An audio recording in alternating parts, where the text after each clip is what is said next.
Hello everyone and welcome once again to my channel.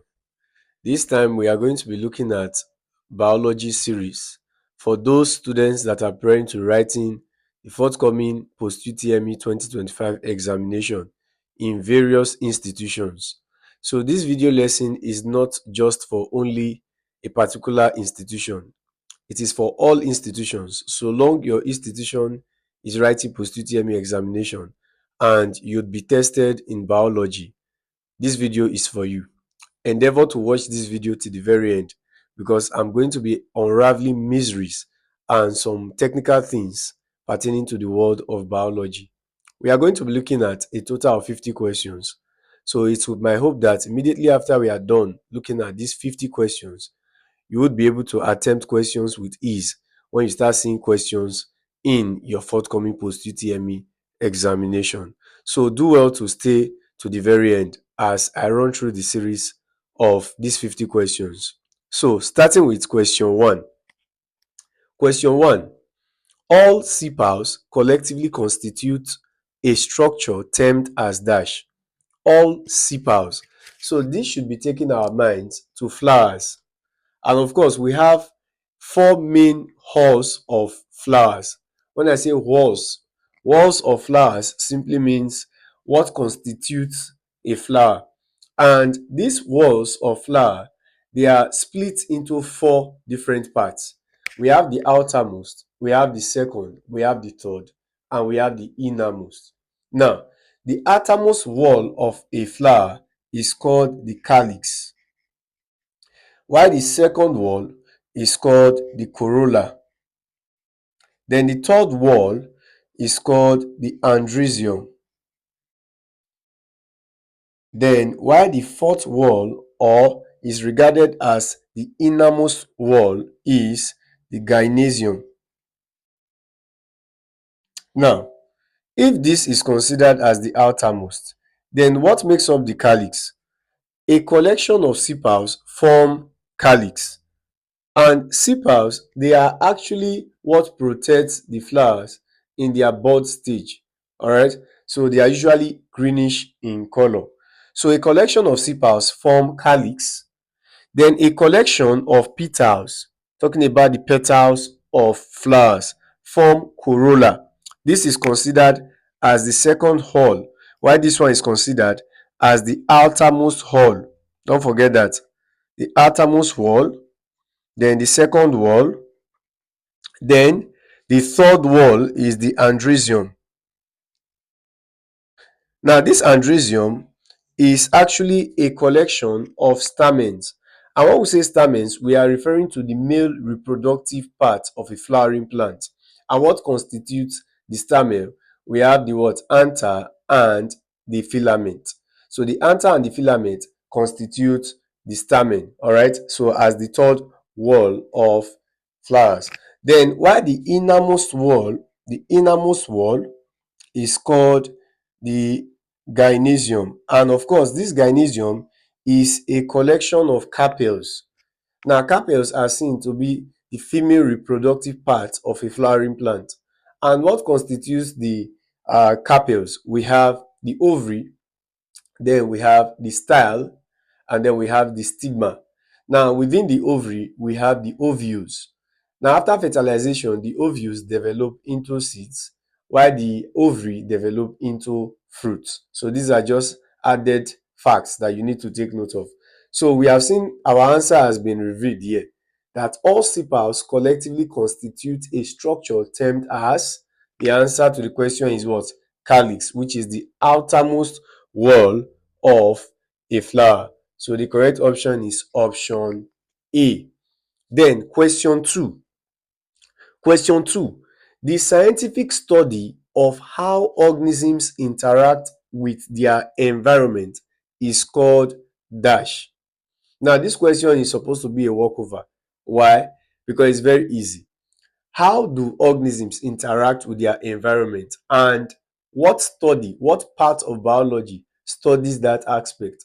Of course, the part of biology that studies the aspect of interaction of living organisms with that of their environment is termed ecology. So the correct option is option A, ecology. Now, ecology is a very broad aspect of biology that is divided into two branches, two major branches. And what are the two major branches of ecology? We have the synecology and we have the horticology. The horticology and the synecology.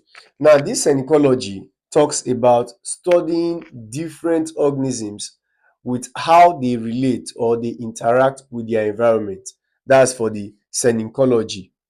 Then while that of the horticology talks about the study of a particular species of organism and how they interact with their environment. So this one talks about just a single organism, while this one talks about a community of organisms, meaning different organisms and how they interact with their environment. So basically, anything that has to do with studying organisms and then with relation to how they interact with their environment is considered as ecology. So don't forget that. The correct option there is option A. Then the next question, question 3, liking, which is pronounced lichen. Some students prefer that. Liking or lichen is a composite combination of two organisms. They are asking us, what are the constituents of lichen? What constitutes lichen or lichen? Now, A, fungi and bryophyta. B, fungi and fern. C, algae and bryophyta, and D, algae and fungi. So if you have read much about associations in biology, then this question should be a very easy one, because an association between fungi and algae is this leaching. All right, so the correct option is option D. This kind of association falls under mutualism because both organisms are benefiting. Now, what's the mechanism of action? Now, the algae basically are involved in carrying out photosynthesis, meaning that they make food, they manufacture food. And then when they make this food, then the fungi will benefit by feeding on the food that has already been made. Then what would now be the benefit of the algae? Of course, the fungi will help to provide support to protect the algae, as well as probably to even act as root hairs in order to absorb water and nutrients for the algae to be able to carry out photosynthesis. So they have this mutualism, meaning both parties are benefiting from each other. So the correct option over there is option D. An association between algae and fungi is called the leaching. Then question 4, during which stage of mitosis does cytokinesis usually occur in animals? During which stage of mitosis does cytokinesis usually occur in animals? Then what is cytokinesis? Now, cytokinesis is simply the division of cell. When you see this word cyto, of course, what should come to your mind is the division of cell. Anything that has to do with cyto is cell, then while that of kinesis is to break down or to divide. So when you see cytokinesis, it can be used to replacing cell division. All right, so they are asking us, at what stage of mitosis does cytokinesis take place or occur? Now, what are the stages of mitosis? That should be the first question you have to ask yourself. Now, we have two kinds of cell division that most times students they mistake one for the other. We have the mitosis and we have the meiosis. The mitosis and the meiosis.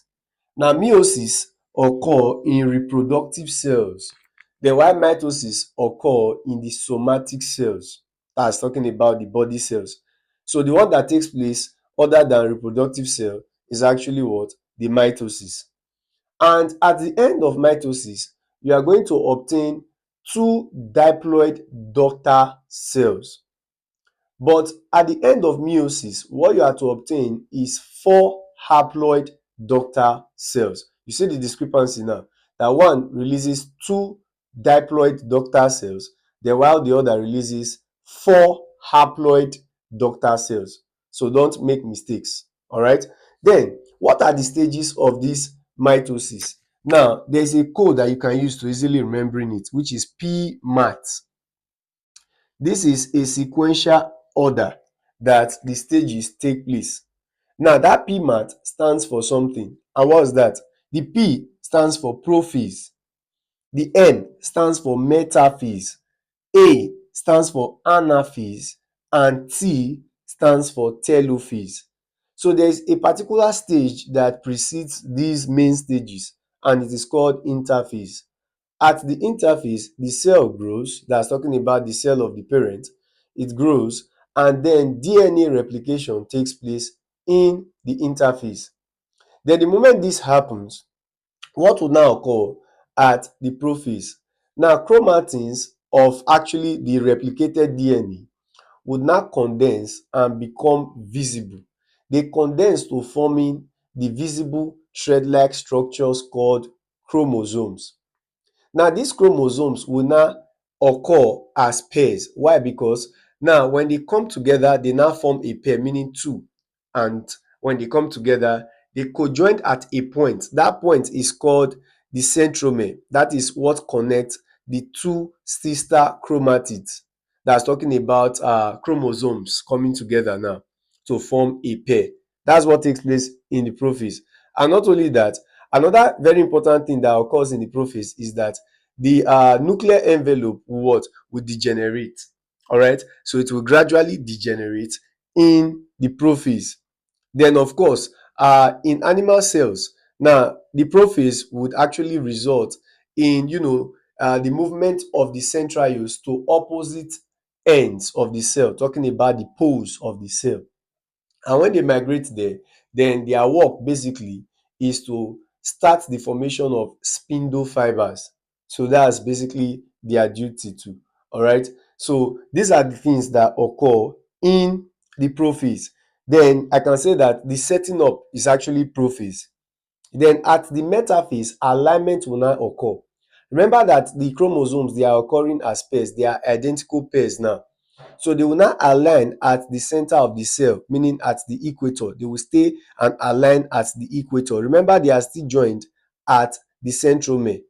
So when they align at that the equator, of course, in that same metaphase, that's where you have continuity of the formation of the spindle fibers, meaning that the spindle fibers will now be fully formed at the metaphase. All right, because if it is not fully formed, there will be nothing to hold these chromosomes that are occurring as pairs at the middle or the equator or the center of the cell.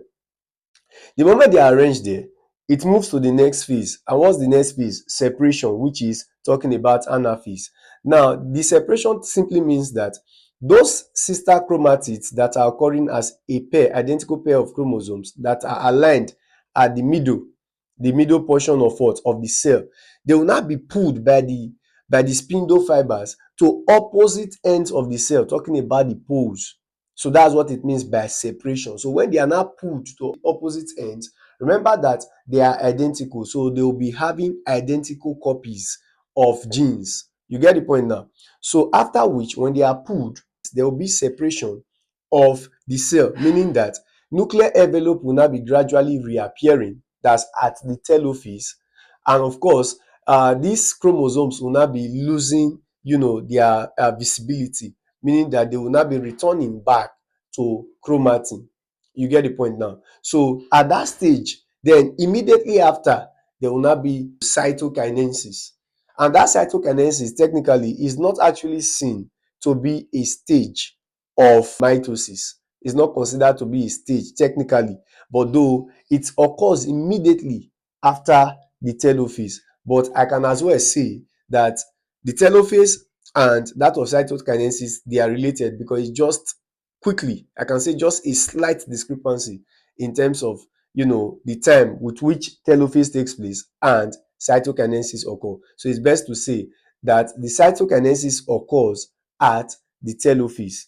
All right. So during which stage of mitosis does cytokinesis usually occur in animals? So it's best to go with what? The telophase. So option D becomes the answer. Then let's see Question 5. Question 5. Which of the following is responsible for transport of food and other substances in plants? Which of the following is responsible for transport of food, and other substances in plants? Basically, looking at the options, option A is xylem, B is phloem, C chloroplast, and D none of the above. Now, xylem is basically involved in the transportation of water and mineral salts. Phloem is involved in translocation process. When you hear the word translocation, what should come to your mind is the transportation of already manufactured food from the leaves to other parts of the plant. Alright, so anything that has to do with manufactured food transportation is strictly done by the phloem. And of course, phloem is seen to contain different cells. We have the phloem fiber, we have the phloem parenchyma, we have the sieve tubes, we have the companion cells. The sieve tubes are the ones that are actively involved in the translocation process, meaning that they carry already manufactured food and they transport to different parts of the plant. Then while the companion cells, they aid or they assist the sieve tubes for loading and offloading.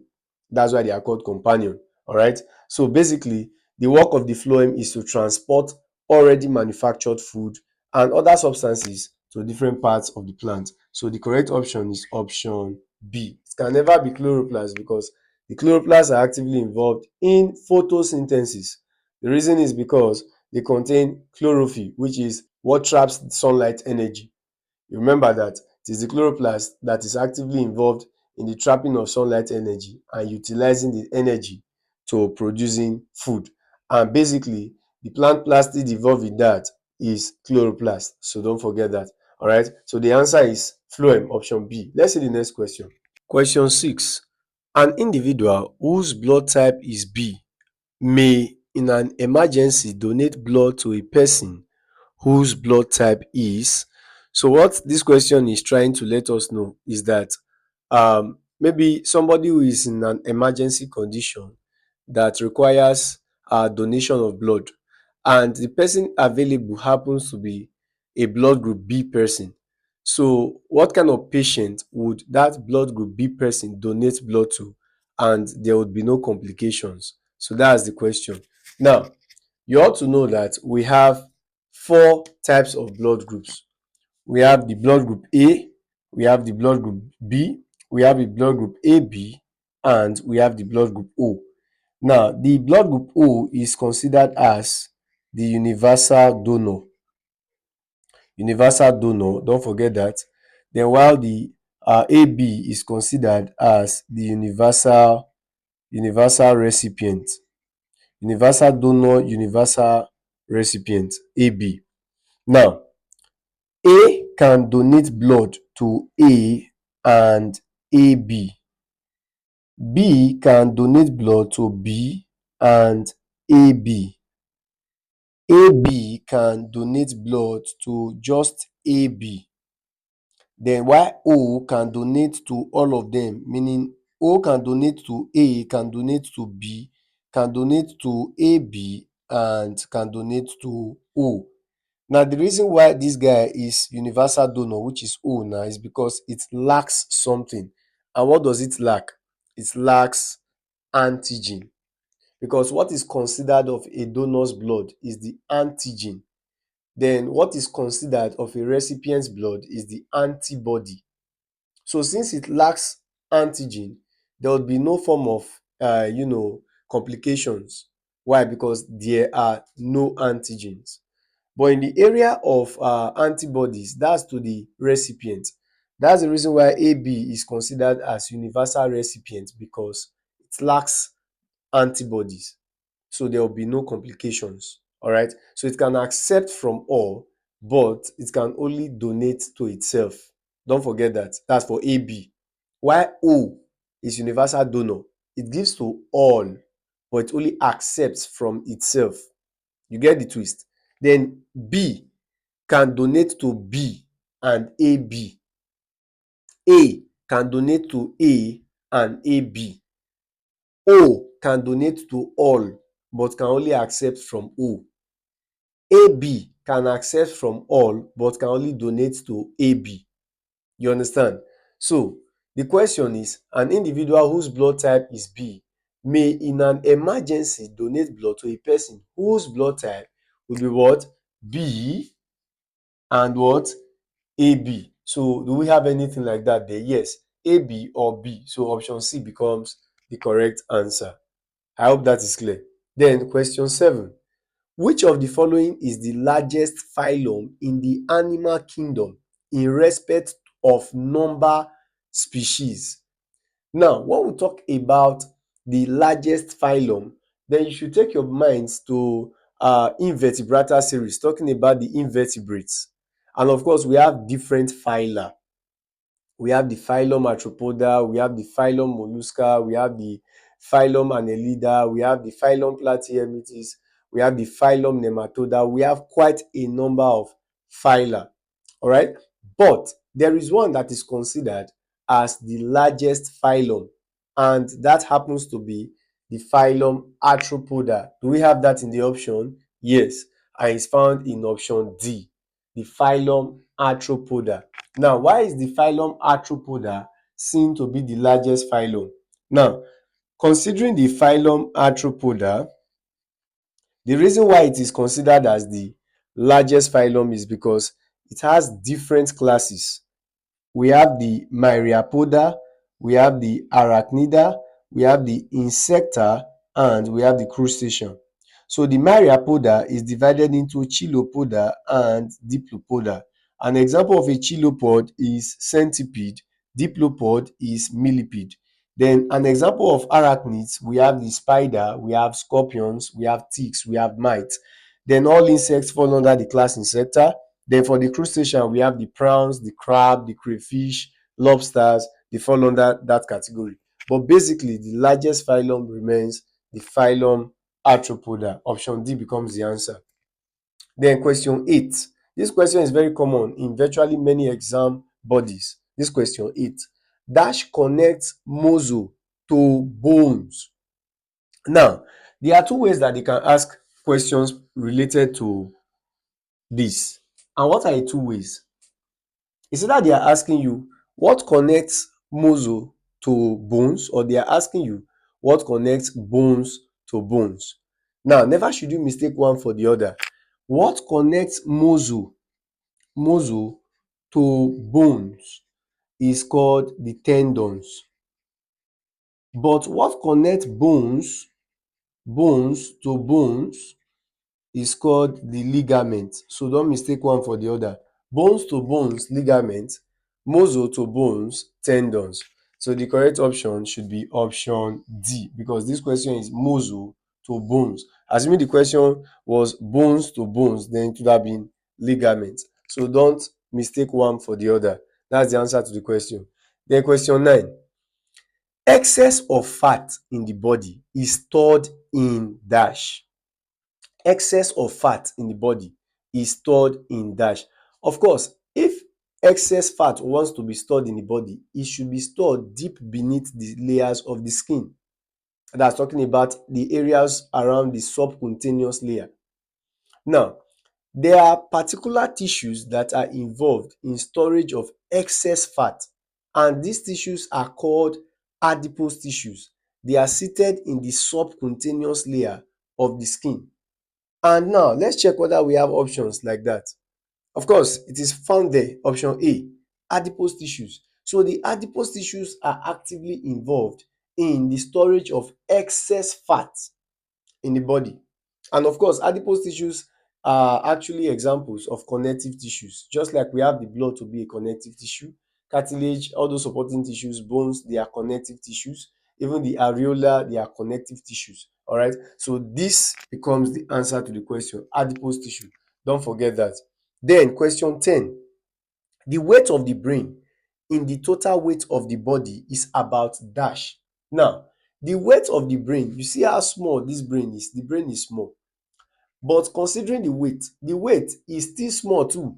Yes, interestingly, when you consider the weight, the percentage of the weight of the brain when compared to the percentage of the weight of the human body, it just measures 2%. So the brain is about 2% of the total body's weight. Imagine. But interestingly, you see this 2% that is actually the weight of our brain when compared to the weight of the body. The brain uses about 20% of our body's oxygen and energy that's coming in the form of glucose.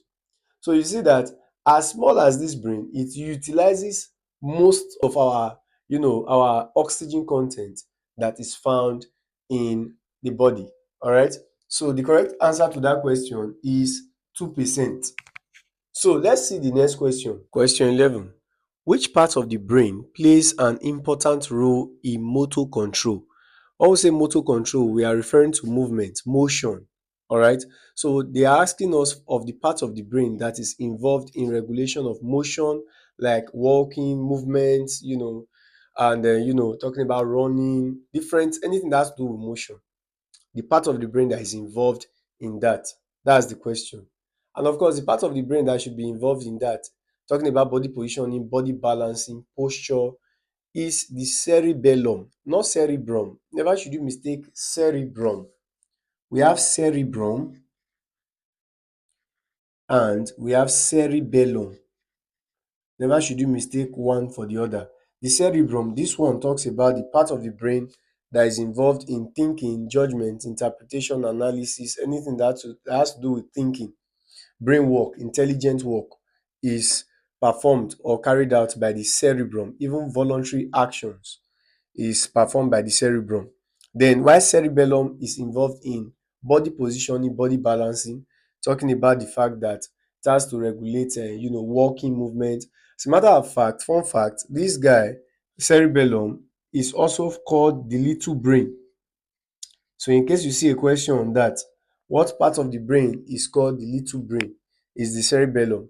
And looking at its function, that it enhances or it regulates motion, it means that it should have a connection to the inner ear, which is the vestibular system of the inner ear. Of course, what constitutes it is the semicircular canal and the otolithic organs, talking about the utricles and the sacles. You know that the semicircular canal of the inner ear regulates body positioning and body balancing. All right. So the cerebellum has an association with that part of the inner ear. So the part of the brain that is involved in that is the cerebellum. So the correct option is option A. Question 12. Which one of the following is not a genetic disorder, meaning a disorder that is traced to the gene or is traceable to the gene? So they are asking us which one is not. So considering the options, color blindness, option A, that is a part of genetic disorder. Then Down syndrome, that's a typical example of genetic disorder. Hemophilia, which is bleeder's disease, is also a typical example of genetic disorder, but xerophthalmia is not. Xerophthalmia is a condition of dryness. And of what part of the body? Dryness of the eyes.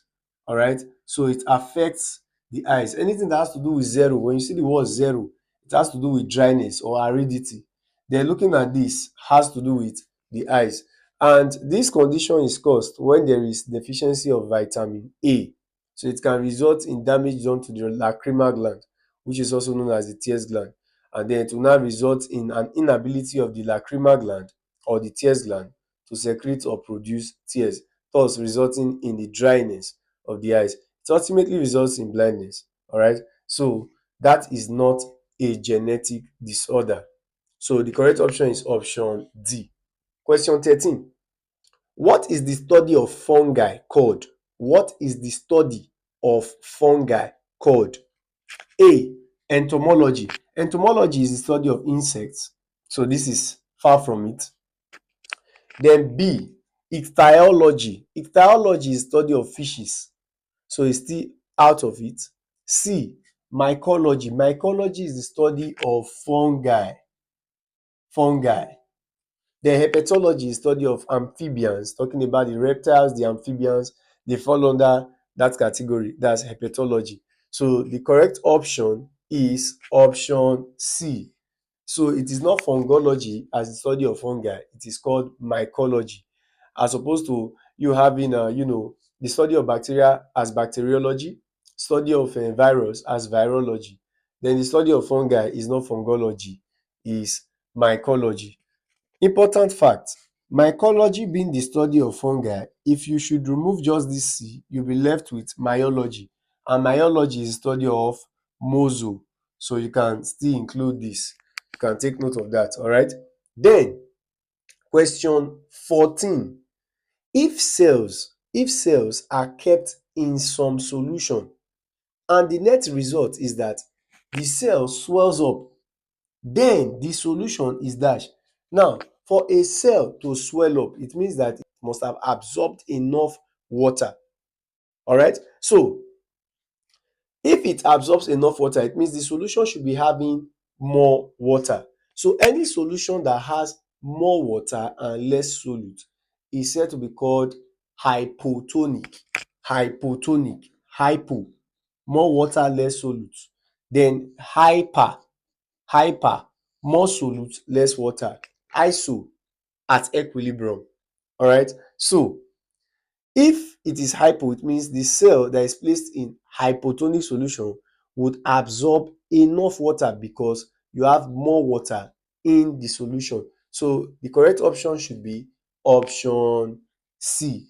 Assuming the question was asked in this pattern that the cell now shrinked, or the shrinkage of a cell, of course you should know that such solution that will result in that should be hypertonic. But since it has to do with swelling up of cell when cells are placed in such solution, then such solution should be hypotonic. So don't mistake one for the other. So the correct answer is hypotonic, option C. Then question 15. Endoplasmic reticulum are rough because of dash present on their surface. Now, we have the smooth endoplasmic reticulum, SERO for short, and we have the ROERO, which is the rough endoplasmic reticulum. Now, what distinguishes the smooth endoplasmic reticulum from the rough endoplasmic reticulum by merely viewing them is that the rough endoplasmic reticulum have surface of attachments of ribosomes. So it means that those ones that have the surface attachments of ribosomes, they are rough. Those ones without the attachments of ribosomes, they are smooth. So that's just the basic discrepancy or difference by viewing them. And then you can tell that this one contains ribosomes while this one doesn't. So it's obvious that what distinguishes the rough from the smooth is that the rough, they contain ribosomes. So what should be the correct answer? Option D.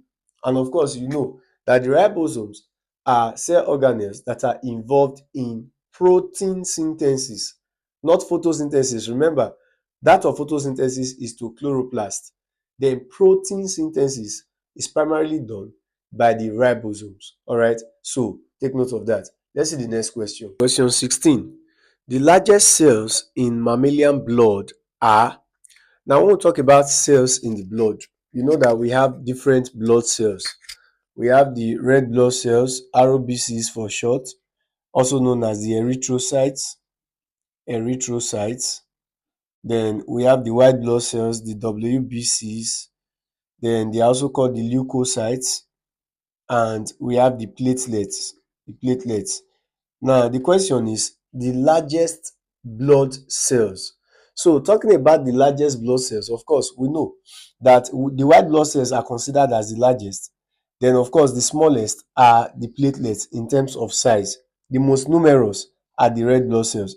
So, considering the white blood cells as the largest blood cells, then if you look at the options, we don't have white blood cells as one of the options, but rather we now have the different types of white blood cells. Of course, you know that we have the 5 types of white blood cells are, we have the monocytes. These are types of white blood cells. Then we have the lymphocytes. Then we have the basophil, the eosinophil, and the neutrophil. So these make up the white blood cells. Now, this is considered to be the largest of the white blood cells. Then the smallest is the lymphocyte. The smallest white blood cell is lymphocyte, while the largest is the monocyte.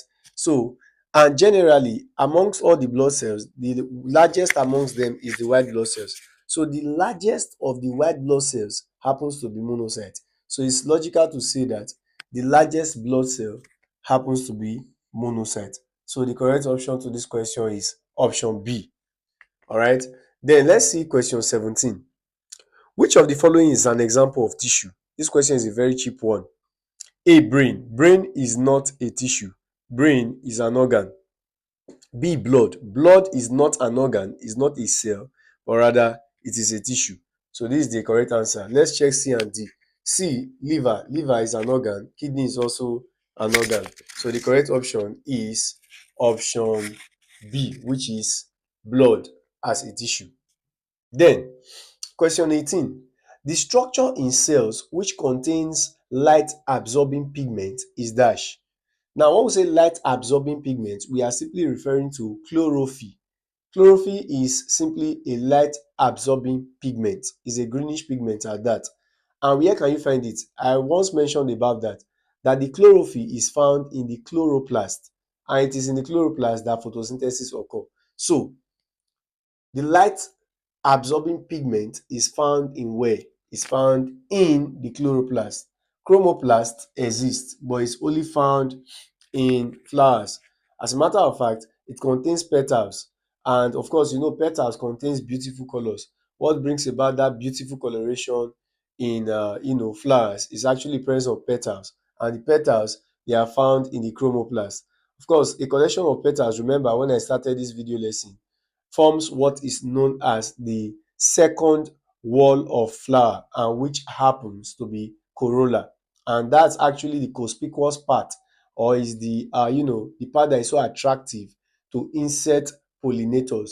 So that's what attracts insects for pollination. So it contains beautiful colors that are well attractive. All right, so that's not about that. The correct answer to that question now is chloroplast. Then question 19. In human body, cartilage is found in dash. In human body, cartilage is found in dash. First and foremost, what is cartilage? Cartilage is simply a light flexible skeletal material. Yes, I said skeletal material. Now, we have other skeletal materials like the bone. Bone is an example of skeletal material too. So, but bone is tougher and more rigid when compared to cartilage. Now we have different types of cartilage. We have the elastic cartilage, we have the fibrocartilage, and the hyaline cartilage. The hyaline cartilage is the one that is found on the protruding part of our nose, all right, and also on the surface of movable joints. You can find hyaline cartilage there. Then the one found in the intervertebral disc of the vertebral column, talking about the backbone, is the fibrocartilage. Then for that of elastic cartilage is the one present in the pinna and the epiglottis.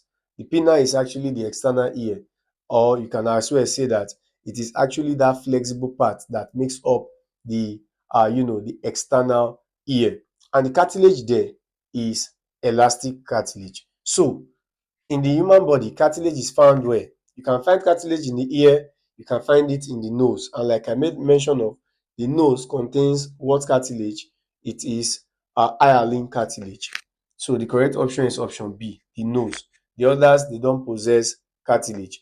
Then question 20. Which cells in our body have the least regenerative power? Now, when we say having least regenerative power, we are referring to cells that they are regarded as permanent cells. Why I said they are regarded as permanent cells is that they don't have this regenerative power. When they are there, they are there. When damage is being done to them, nothing happens. They remain the same. So it means that you cannot get them to be regenerated. To get replacement for them is not possible. So where can you find it? You can find in the brain cells. You can also find it in cells that are found in the cardiac muscle present in the heart. So they have the least regenerative power. So what should be the correct option to that question? Of course, the correct option should be option A, the brain cells. The brain cells, and as well as the cells, like I said, in the cardiac muscle, they have the least regenerative power in the body. So that's the answer to the question. Let's see the next question. Question 21. cell or tissue death within a living body. Take note of this word, living, a living body, is called dash. Now, A is neutrophilia. Neutrophilia. Now, neutrophilia is actually abnormal or elevated level of the number of neutrophils in the blood. You know, the neutrophils are examples of white blood cells. So, this is not talking about cell or tissue death. So, it's far from it. That's wrong. Then nephrosis. Nephrosis talks about those problems associated with the kidney, but not often associated with death of cells. So that is also wrong too. Because even from the word nephron is concerned with the kidneys. Because you know the basic unit of the kidneys is the nephron, and that's where urine formation takes place too. So that one is far from it. Then necrosis.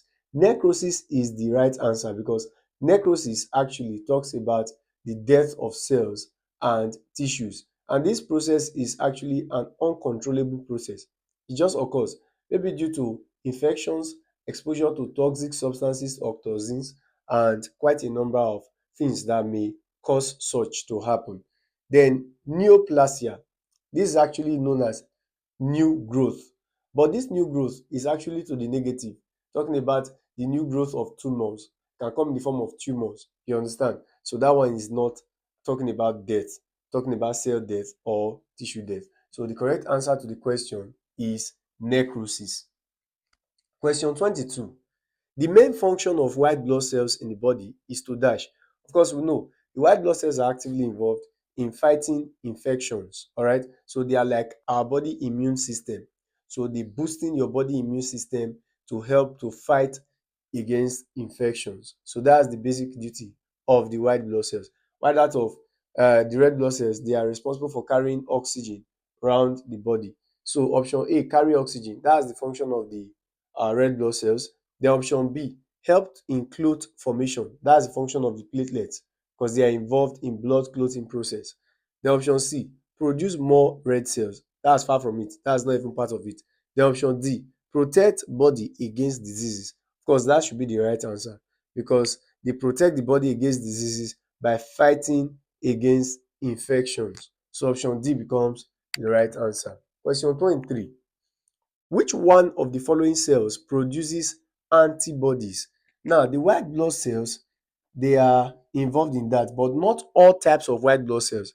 It is only the beta lymphocytes,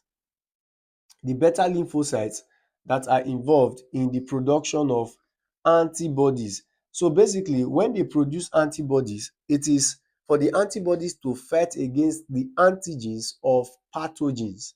And when I say pathogens, I'm referring to disease causing agents. So what happens is that if they produce antibodies, these antibodies will now fight against the antigens, meaning it will now result in clumping, and then that can in turn result in their death. All right. So basically, they are involved in the production of antibodies, and not only that, they can as well even produce some substances to neutralize the effect of the toxins. Because one thing is this: when they produce antibodies, the antibodies will kill the pathogens by reacting with the antigens of pathogens. And when that happens, then what about the leftover toxins that these dead pathogens may have released before they died?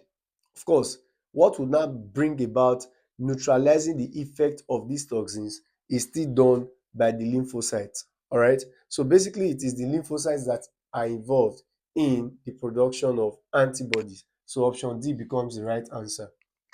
Question 24. The tissue in man where no cell division occurs after birth. The tissue in man where no cell division occurs after birth is the nerve tissues. So take note of that. It is the nerve tissues that after birth there is no cell division taking place. All right. So that's the correct answer, option B. Then 25. Which among the following bears smallest living cells? Smallest living cells. Now, I know that looking at the options, many students may be tempted to go in with virus, but it is not virus because the viruses are not considered living. You understand the point now? So they are not considered living cells. So hence viruses are out of it. So the correct answer to this question is the mycoplasma. And to be more specific, it is the mycoplasma genitalium that bears the smallest living cells. Take note of that. The mycoplasma genitalium, to be more specific. All right. So these ones, they are the ones that bear the smallest living cells. So the correct answer to the question is option B. Let's see the next question. 26. Dash is the study of one species of organisms in relation to its environment. Remember when we started this class, I said that ecology is broken into two parts. We have the synecology and we have the horticology. Now, the synecology talks about studying various different organisms with relation to their environment. Then, while that of horticology talks about studying just a single organism with relation to their environment or with relationship to their environment. Now, they said dash is the study of one species of organisms in relation to its environment. So that should be horticology because it's just a species. Assuming it is multiple species, then it would have been synecology. So the correct option is horticology. Question 27. The relationship between a lion and an antelope is a typical example of dash. Now, when you have a lion chasing antelope in order to feed or prey on the antelope, then I can as well say that the lion is the predator while the antelope is the prey. So that is known to be a predator to prey association. So such association is considered predation. So when you talk about lion and antelope, of course, it's best to go with predation. Do we have that in the option? Yes. Option A, predation. Then B, competition. C, mutualism. And D, parasitism. So the correct option to this question now is predation. All right. Then question 28.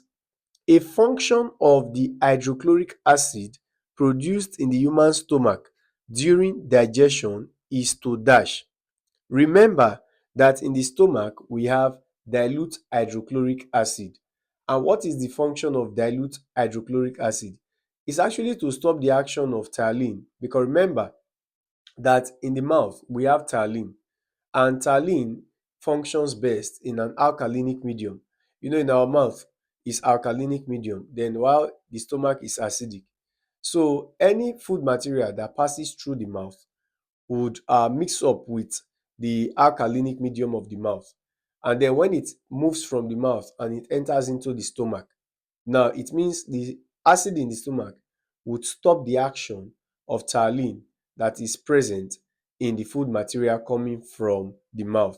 So that's just the duty, and also to destroy any foreign body that may have joined the food material and escaped being acted upon by ptyalin in the mouth, and then they will be utterly destroyed as soon as they get to the stomach by the dilute hydrochloric acid.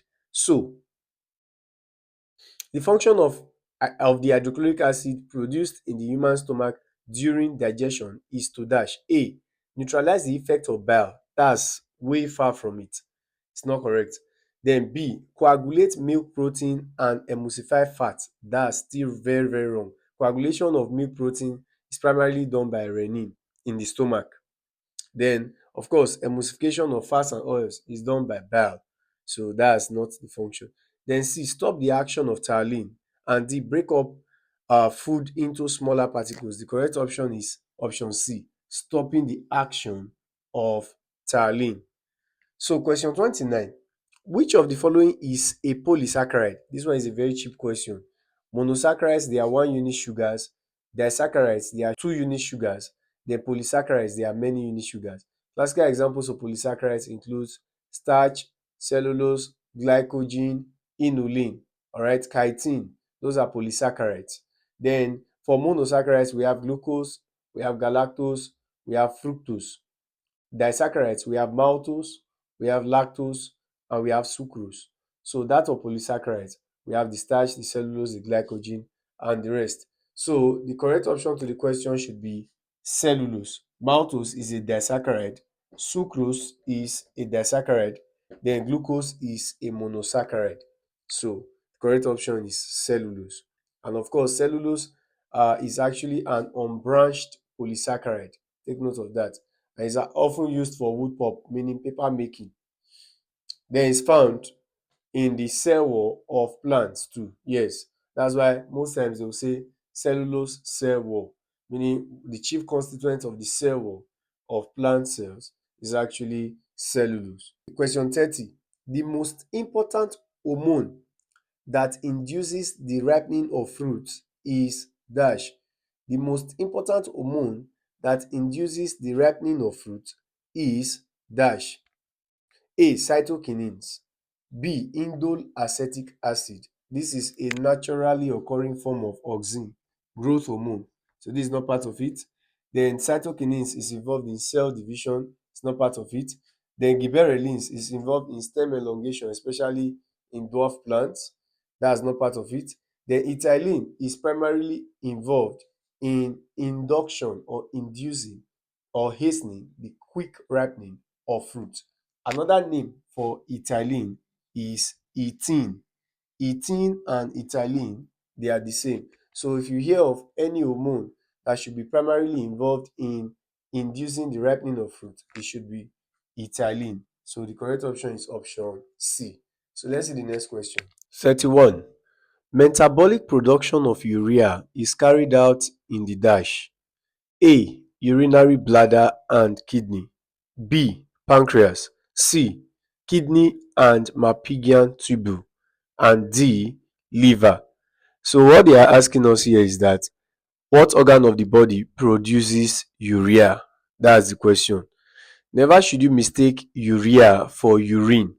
Now urea is produced by the liver, then urine is produced by the kidney.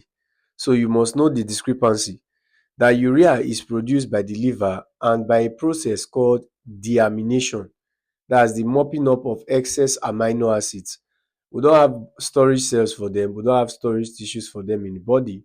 So when they are mopped up, they will be transported by the blood, taken to the kidney and join the urine formation. All right. So it means that in urine, there is urea. You get the point now. So urea is produced by the liver. So the correct option to this question is option D. Question 32. Which of the following pairs of organisms exhibit parasitic association? Meaning that when we talk about parasitic association, it means that one organism benefits while the other suffers harm in the process. The organism that suffers harm is the host, while the organism that benefits is the parasite. And we have two divisions of parasites. We have those that stay on the surface of the host, the outer surface of the host. They are called ectoparasites. And while those that live within the body of the host, they are called endoparasites. So they are asking us of the parasitic association. Let's check option A. In option A, we are having insect and plant. That's not parasitic association. Why? We can call that mutualistic association, because insect dey move to plants, flowering plants, to obtain nectars. So in the course of them feeding on the plant, obtaining fruit from the plant, they are in turn helping the plant to carry out pollination. You get the point now. So both parties are benefiting. The insect benefits by getting food from the plant, while the plant benefits by getting pollinated by the insects. Alright, so that is mutualistic. Then B, cattle and egret. This is commensalistic. Why did I call it commensalistic? It's because now the cattle is the bigger organism. Egret moves along with the cattle. Those birds that you see sometimes whenever cattle are grazing. And when they are grazing, they are moving on grass. As they are moving on grass, they dust some insects, and these insects will fly off. Why? Because the cattle are grazing. So as they graze, these birds would be able to pick up these insects easily. So it means that the cattle will make hunting to be very, very easy for the egret. So in turn, the egrets are benefiting from the cattle.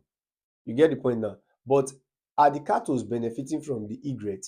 No, they are not benefiting. Are they suffering harms? No, they are not suffering harm. So it therefore implies that it is only one organism that benefits, while the other is not suffering any harm or damage. Hence, that is commensalistic.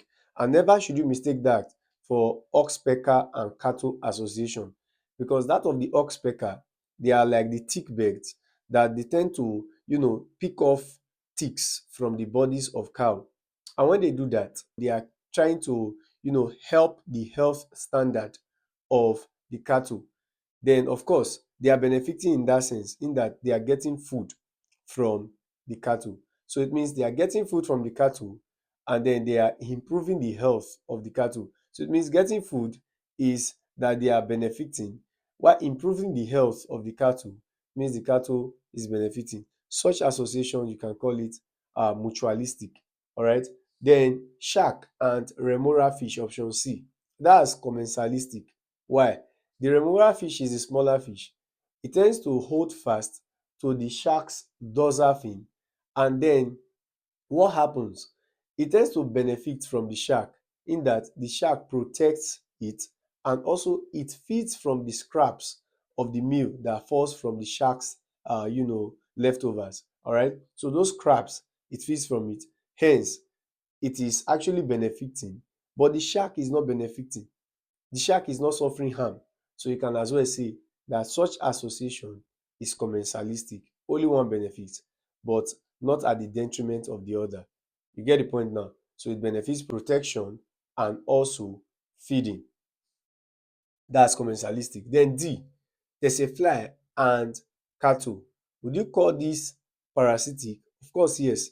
Remember when I stated something with regards to parasitic association, I said we have two types of parasites, ecto and endo. In this case, the fly will be functioning as an ectoparasite because it lives on the surface, the outer surface of the host. In this case, cattle. And of course, what happens? It bites on the cattle, and then thus creating health hazards to the cattle.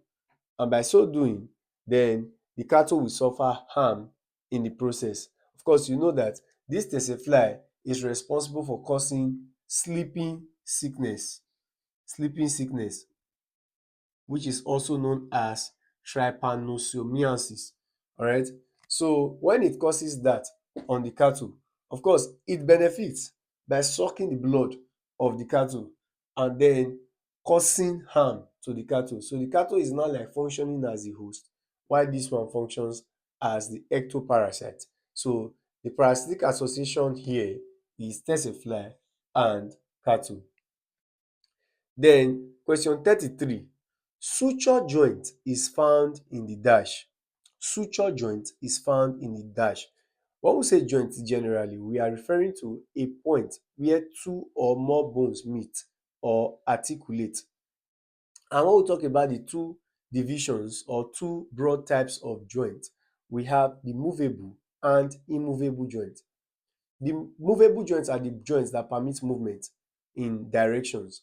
Then while immovable joints, they are fixed joints. They don't permit movement in any direction. Now, talking about the immovable joints, classical examples include the sutures, the one that is found in the skull. So the sutures joint or the sutures, they are found in the skull. Then we have the pubic symphysis, the one that is found in the pelvis. Alright, so sutures are found in the skull. Take note of that. They are found in the skull. So the correct option is option C.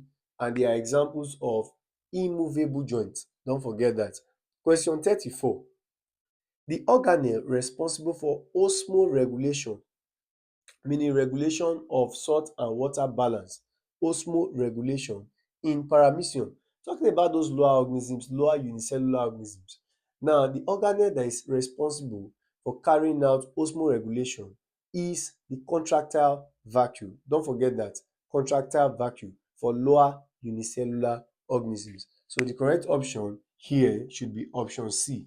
It can never be phloem because this is the excretory structure of flatworms, talking about those are tapeworm and the rest of them.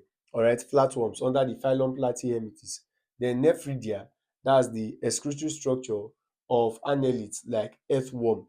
Alright, then mammalian tubules, excretory structure of insects. Alright, so never should you mistake that for that of contractile vacuole. Then 35, the process that takes place in the dark stage of photosynthesis is dash. I would need to create space for this in this question 35, because this is taking our mind to plant nutrition. And considering plant nutrition, we have photosynthesis to be the major plant nutrition. Alright. Now, when we say photosynthesis, simply is the process whereby green plants manufacture their food using simple inorganic substances such as carbon dioxide and water. Then in the presence of sunlight and chlorophyll, and oxygen is given off as byproduct. Now, photosynthesis occurs in two stages. Now, we have the light stage and we have the dark stage. Now, the light stage, we have about 4 different stages under the light stage. Then for the dark stage, it is actually called Calvin circle. That's another name for it. Why? Because it was discovered by a man named Melvin Calvin. Alright? And it is an example of a reduction reaction. Say an example of a reduction reaction. Take note of that. The light stage of photosynthesis, what are the different steps of the light stage? Firstly is that chlorophyll becomes energized. Chlorophyll becomes energized after trapping sunlight energy. Alright. After becoming energized, it will now result in the photolysis of water molecules. The photolysis of water molecules. That will be the next step. Then after which, then you now have the transfer of H plus. Remember that water molecule is H2O. So photolysis would result in the splitting of it to form H plus and OH minus. Alright. So transfer of H plus by a coenzyme known as NADP, which is nicotinamide adenine dinucleotide phosphate. Nicotinamide is a coenzyme adenine dinucleotide phosphate. So where is it transferring it to? It is transferring it to be utilized in the dark stage to cause a reduction reaction.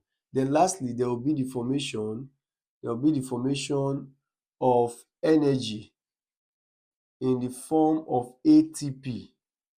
ATP stands for adenosine triphosphate. Alright. So this H plus will now be utilized in the dark stage, in that CO2 present in the atmosphere would be reduced when this has been transferred to it. It will reduce it. Let's say H plus is coming. It will reduce this to CH2O, all in N. So if I expand this, should be CnH2nOn. So this is like the reduced food material that we are to obtain. So it means in the dark stage of photosynthesis, the primary reaction that takes place there is that the H plus would cause the reduction of CO2 into food molecule. Alright, so let's check the options. The process that takes place in the dark stage of photosynthesis is A. Oxidation of water, that's wrong. B. Photolysis of water molecule, that's wrong. That's under the light stage. C. Oxidation of carbon dioxide is wrong. Then D. Reduction of carbon dioxide is the right answer. So let's see the next question. Question 36. Which of the following is a sex-linked character? Now, when we refer to sex-linked character, we are talking about those special genes that code for giving characters, like those sex-linked characters. Now, these genes, they are usually found in the X chromosome. So these genes, they are actually what carry this sex-linked character. And we have diverse sex-linked characters or sex-linked disorders. like the color blindness, hemophilia. And this sex-linked character, you can actually use a particular pattern to easily identify them, that they are often present in a given gender, being expressive in a given gender, while the other gender you find it to be suppressive. So most of the sex-linked disorders, they are usually expressive in males, while females are just carriers. You get the point now. So looking at the options, dwarfism, albinism, tongue rolling, and color blindness. So the correct answer is color blindness. Question 37. The respective tissues that transport water and manufactured food in plants are the respective tissues that transport water and manufactured food in plants are. This question seems to be very easy, but it's a very tricky one because they started with the word respective. So it means you have to follow the order of arrangement. The respective tissues that transport water came first, and manufactured food came last.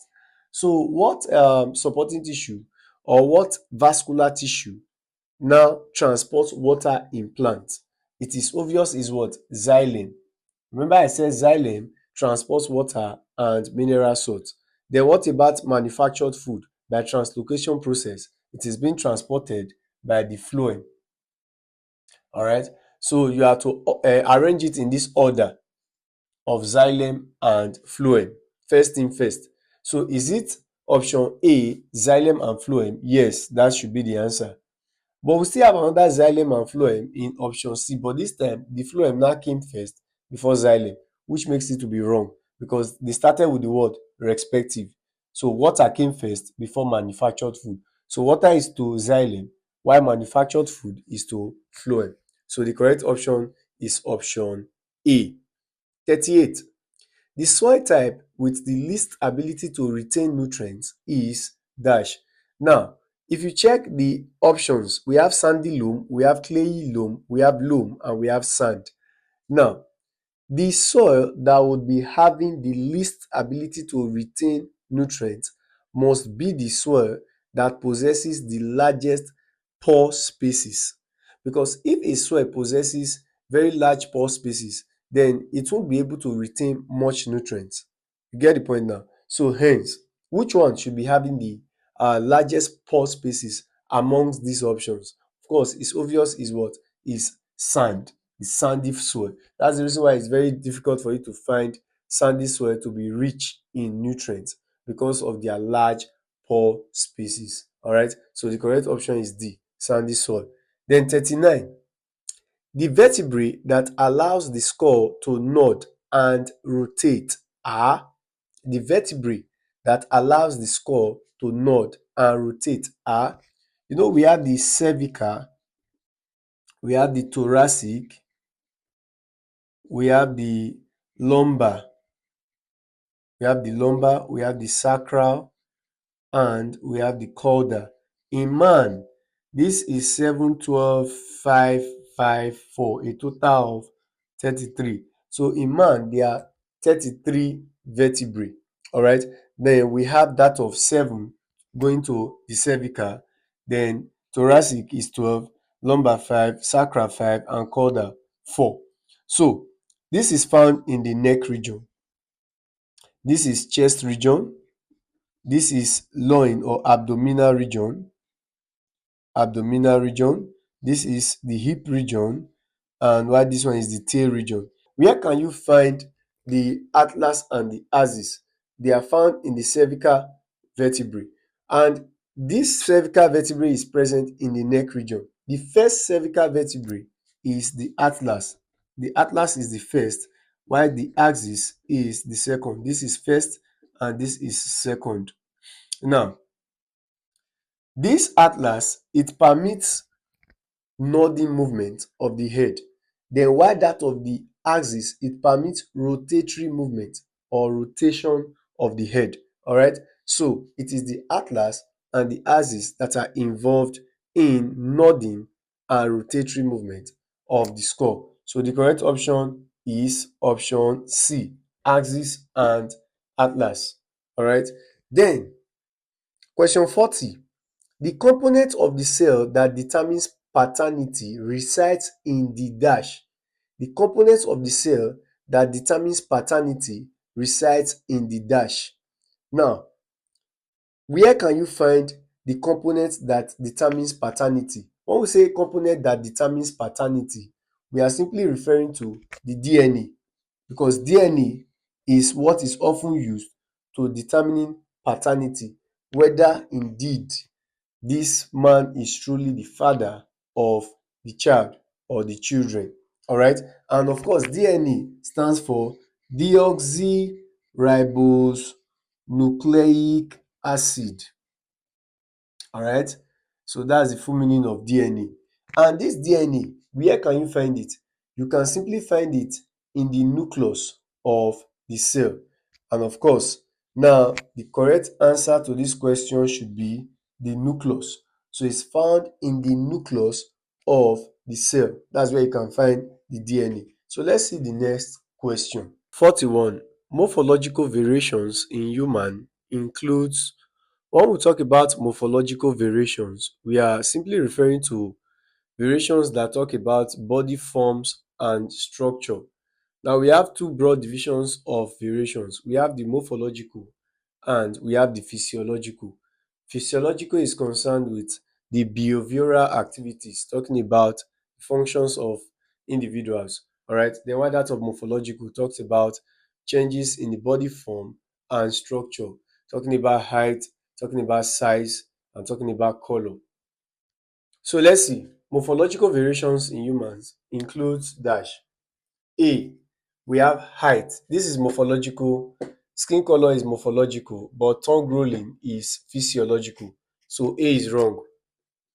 B, weight, body shape, and fingerprint. Now looking at weight, body shape, and fingerprint, this becomes the answer because all these are morphological. Weight, fingerprint, and body shape, they are morphological. Let's see option C. So that's the answer to the question, but let's see option C. Option C, height, weight, and blood group. Blood group is physiological. Weight and height, they are morphological. So this is wrong. Then option D, skin color, blood group, and height. Blood group again is physiological. Skin color and height, they are morphological. So this is wrong. So the one that is having all of them to be morphological happens to be option B, weight, fingerprint, and body shape. Then question 42. Which of the following is correct about blood transfusion? Remember what I said about blood transfusion? That AB, and O. A can donate to A and AB. Don't forget, B can donate to B and AB. Then AB can only donate to itself, and O can donate to all blood groups.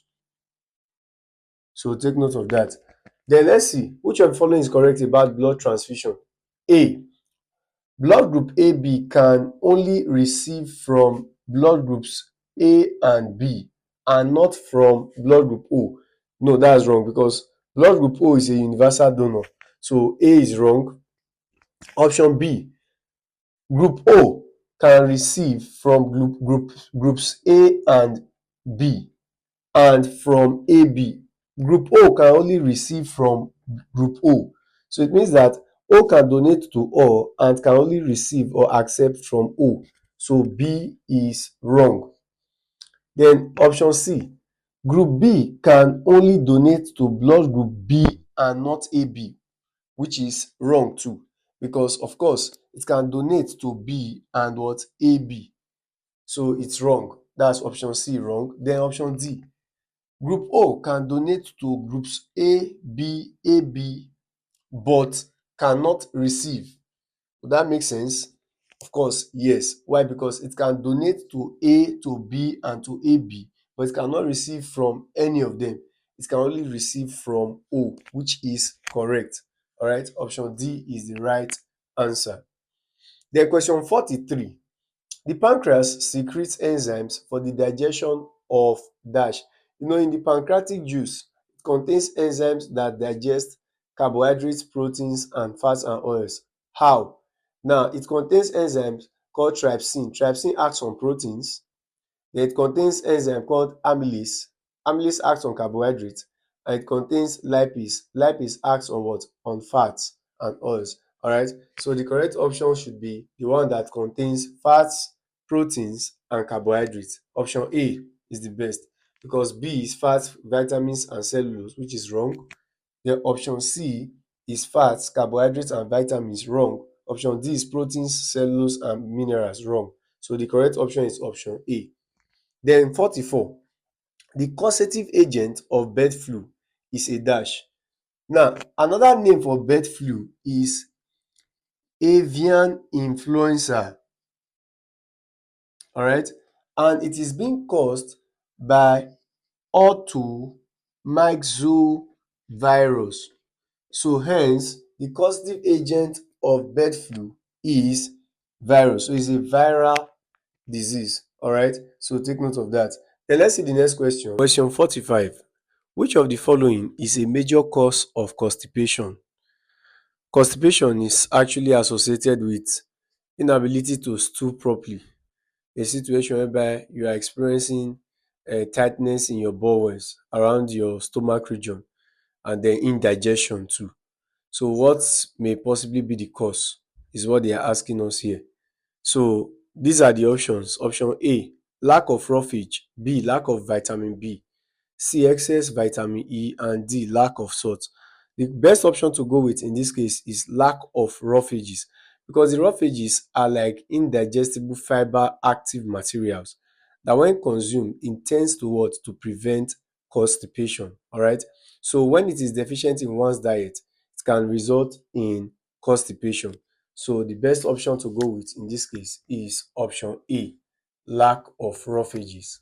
Then the next question, question 46. In mammals, the organ directly on top of the kidney is the dash. Now, the best option to go with in this case is adrenal gland, because on the top of each kidneys, you have adrenal glands to be seated there. And these adrenal glands, they are involved in the secretion of hormone, and that hormone is called adrenaline hormone, and as well as even the noradrenaline hormone. Alright, so basically the adrenal glands are seated on the top of each kidneys. So the correct option to this question is option A, prostate. Prostate gland is found in the reproductive organ of males, and of course pancreas is not, and thyroid gland is in the neck region, so it's not in the kidney. Then 47, the opening and closing of the stoma. You see it now, stoma. Now stoma exists. Stoma is the singular form of stomata. Alright, so it's the same stuff.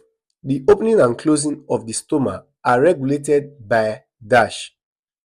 A, respiration. B, osmosis. C, diffusion. And D, transpiration. Now, basically, opening and closing of the stomata are regulated by special cells called the guard cells. So what tends to regulate the opening and the closing of the guard cells? Because if the guard cells are turgid, then they open. Then if they are flaccid, they close up. And what can influence that is the intake of water. And water can come in the form of what? Osmosis. So when water moves into the guard cells, then they become swollen and turgid. At that point, they open the stomata. So the moment they lose water, what happens? They become shrinked and flaccid, and then they close up. That's the closing process of the stomata. So it means osmosis is what influences the guard cells to regulating the closing and the opening of the stomata.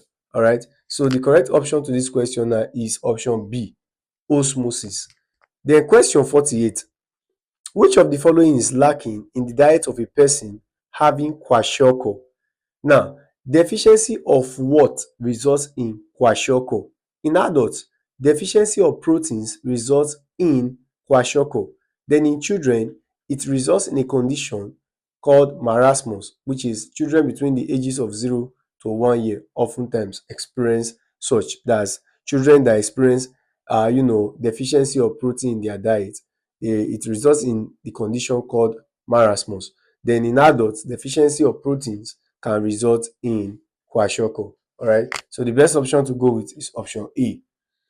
Then question 49.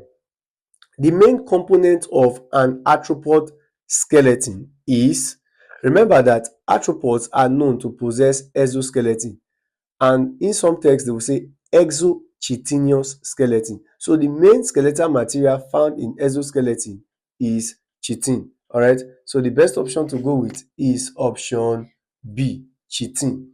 Then the last question, which is question 50. Which hormone regulates the extent to which water is reabsorbed from the filtrate within nephron? Remember, the nephrons, they are found in the kidneys.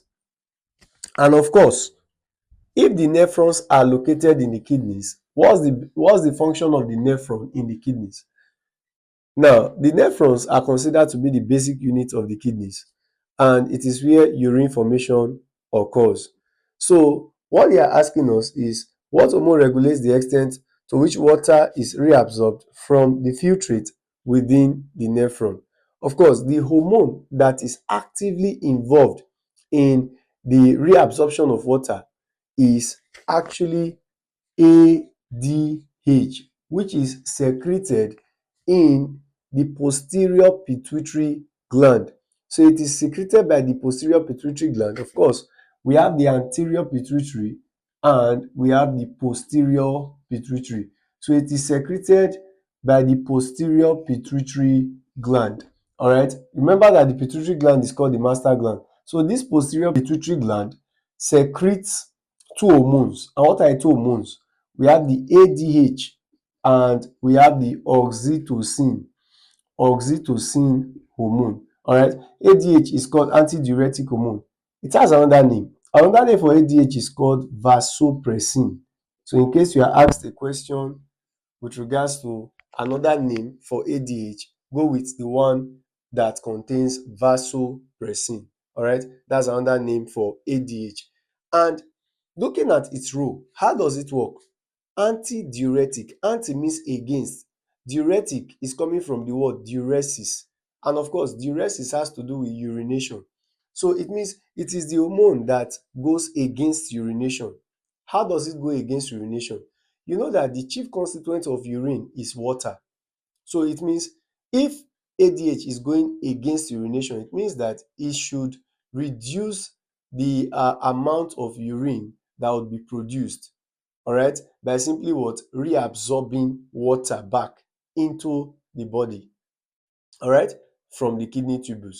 So now the twist about it is that if there is an increase, maybe excessive secretion of ADH, what do you think it can lead to? Because now it's against urination. It simply means that much water will be retained by the body, thus resulting in the swelling of the body. That's when there are oversecretion of ADH. It can result in the swelling of the body and result in a condition called dropsy or edema. Then what about when there is undersecretion? Much water will be lost from the body via urine and thus resulting in what is known as dehydration. So it will result in dehydration when you have the undersecretion of ADH. All right. So take cognizance of that. So we have come to the end of this series, and it's with my hope that all the questions that we have attempted, you have fully understood them. If you are yet to, maybe you are having issues with one or two questions, you can do well to rewatch the video for clarity's sake. All right. And it's with my hope and my prayer that all these questions will be of help to you in your forthcoming examination.